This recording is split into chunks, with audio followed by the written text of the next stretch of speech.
Hey guys, de retour pour vous parler de la CNV, ou encore communication non verbale.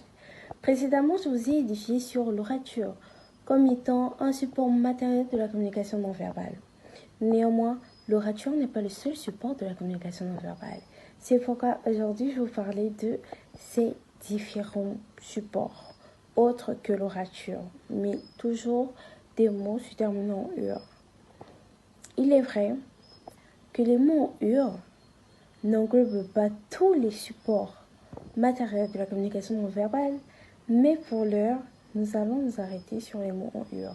Mots se terminant par le suffixe UR, qui ici détermineront des supports matériels de la communication non verbale. Nous allons aborder la coiffure. La coiffure ici s'entend par toute forme d'éléments que l'on peut retrouver sur la tête. Cela peut se traduire par les cheveux ou le manque de cheveux. Elle est laissée à l'appréciation de chaque individu, mais celle-ci peut laisser entrevoir une interprétation. La coiffure que vous mettrez pour aller en boîte de nuit ou pour se rendre au collège n'est pas la même coiffure que vous porterez pour se rendre dans une structure, une administration. Vous serez plus soigné, plus élégant, plus responsable. Nous sommes d'accord.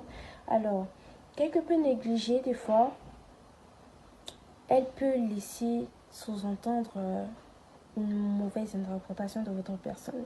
Voilà pourquoi la coiffure ici est représentée comme un élément ou encore un support matériel de la communication non verbale, car ceci est porté sur votre corps et laisse en entrevoir un message que vous pouvez donner à votre interlocuteur consciemment ou inconsciemment. Nous allons enchaîner avec la vesture.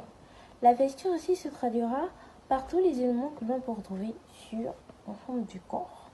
Donc la vesture ici peut se référer aux tenues, par exemple, que vous mettrez.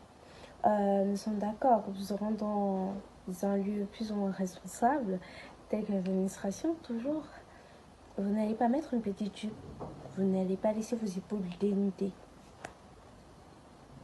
Et nous sommes d'accord que si vous entrez dans une administration avec un accoutrement plus ou moins vulgaire, vous serez déjà qualifié d'un type de personne quelconque que vous n'êtes pas forcément.